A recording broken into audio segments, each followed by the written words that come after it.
Első alkalommal rendezték meg a Schneidertagot a Badó divatüzletben. Ez a rendezvény Magyarországon még nem igazán ismert. Szeretnénk ezt meghonosítani Magyarországon.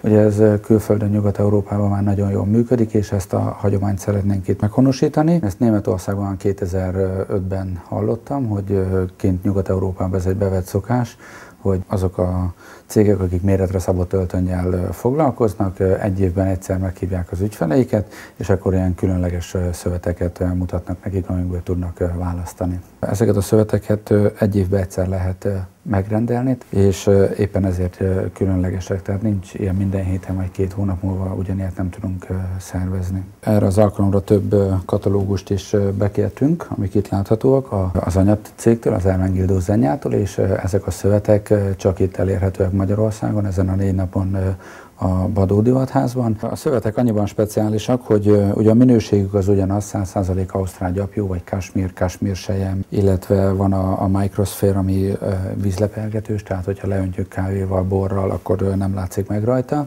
Viszont ezekből a szövetekből már nem áll rendelkezésre akkora mennyiség, mint a katalógusban látható szövetekből. Mert ugye a katalógusban, amik vannak szövetek, azokat, hogyha elfogy, után tudom rendelni, és akkor lesz egy hét múlva, vagy 2 hét, vagy egy hónap múlva. Ezek a szövetek csak most vannak, van belőle 5 méter, azt megveszi valaki, az az övé, többet ezt nem lehet rendelni, és azt sehol máshol nem tudja megvenni. Azok az ügyfelek kedvelik ezt, akik ugye nagyon elfoglaltak, és tudják, hogy milyen minőségben dolgozunk. Ezeket a szöveteket összesítjük, és egyszer adjuk le a szövetrendelést, az összes szövet egyszerre megérkezik, és onnantól indul el a gyártás.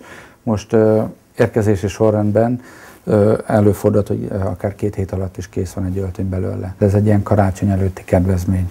Körülbelül, mire lezárul a rendezvénysorozat, és megrendeljük a szöveteket, megérkeznek, elkészülnek, az így körülbelül ilyen december közepe eleje.